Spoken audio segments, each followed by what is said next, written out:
Hi everyone, I'm Sandhya Menon, author of When Dimple Met Rishi. Welcome to my Write On Con video workshop on writing dual point of view characters. Okay, so let's jump right in. So writing dual POV characters while making them both authentic can be a little intimidating if you don't know exactly where to begin or what you're looking for before you start.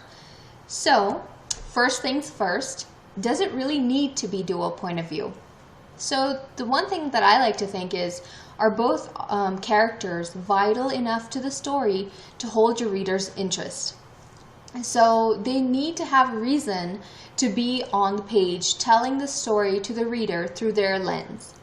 It's also helpful if both your characters are polar opposites in some sense. And I don't necessarily mean that they need to have polar opposite personalities, although that can be helpful. I mean that their goals and stakes need to be in conflict in some sense, because that builds in a lot of conflict for your readers. The other thing to ask is, will readers miss out on important story information if both characters don't have a point of view? So there's, like I said before, that it just needs to be a reason why you're having two characters have the readers see how the story unfolds. And here's a tip: readers don't usually want to see a villain's point of view, so this might not be so much for the contemporary writers out there, but if you're writing sci-fi, fantasy, or horror or thriller, that's something I've heard that editors don't usually want to see, because readers don't usually want to get into a villain's head and be that close to what they're thinking. So here's what to do and how to do it. The first thing is, of course, that you want to make each character's voice distinct. So do a gut check before you start. Are you really stretching to get one of the characters on the page? This might be a hint that you don't really need to have that character be a point of view character.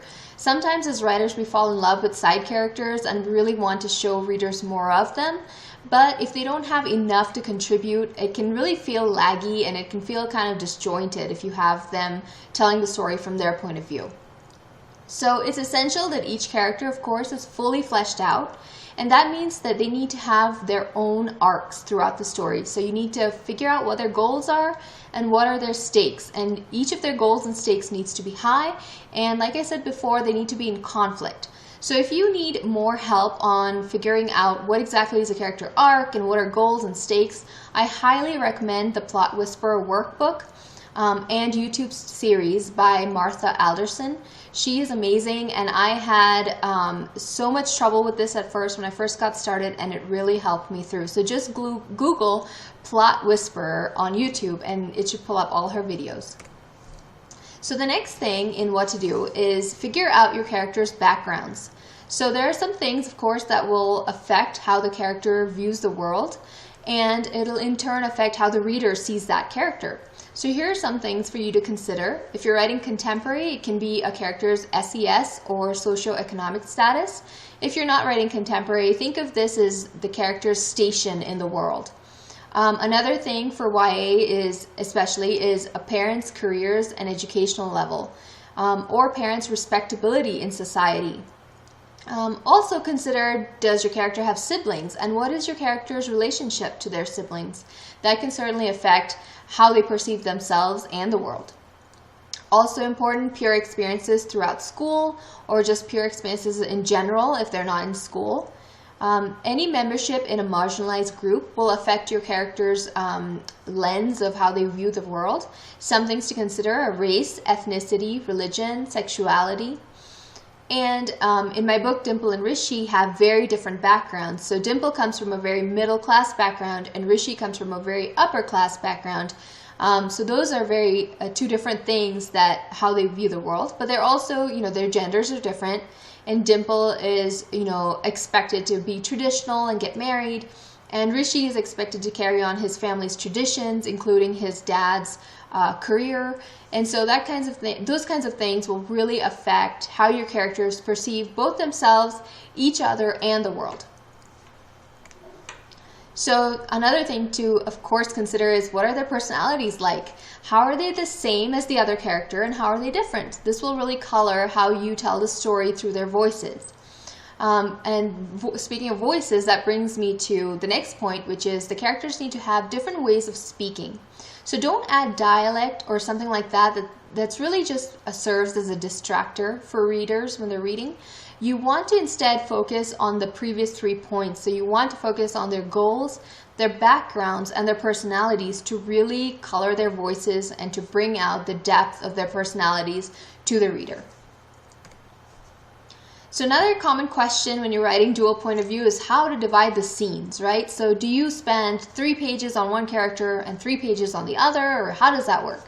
So the first thing that I like to say is usually it's best to pick up one point of view where the previous point of view has left off. So there aren't any huge gaps in the story where readers are like, well, what happened between when we heard, from Dimple and when we heard from Rishi? There's like this gap where I don't know what happened. And you don't want that at all. You want to keep the reader abreast of everything that's going on.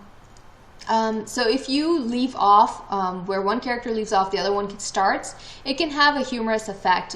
In Dimple and Rishi, I often talked about how Dimple was thinking one thing as the scene ended, and then Rishi would pick up thinking the exact opposite thing as Dimple because they're so different. It can also serve to increase tension if your characters are viewing the same scene, but they're viewing them differently, or if one of your characters has more information than the other one. It can also show misunderstandings from 2 points of view, which can be entertaining for readers. And readers have the full information, so they know exactly what's happening, but they're like, oh man, your characters are just missing the mark. And that can be really cool.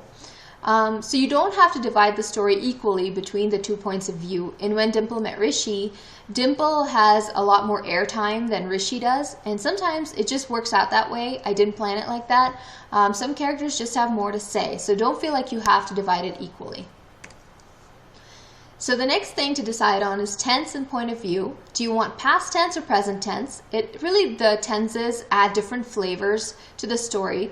Present tense can have more of an immediate effect. It can be add immediacy, urgency, or danger. It's good for sci-fi, fantasy, thrillers, horror.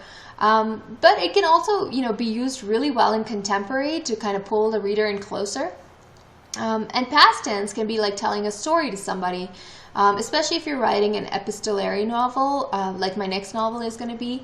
It's told fully through diary entries and letters, and so it can have that effect of like somebody, telling a story that just happened to them.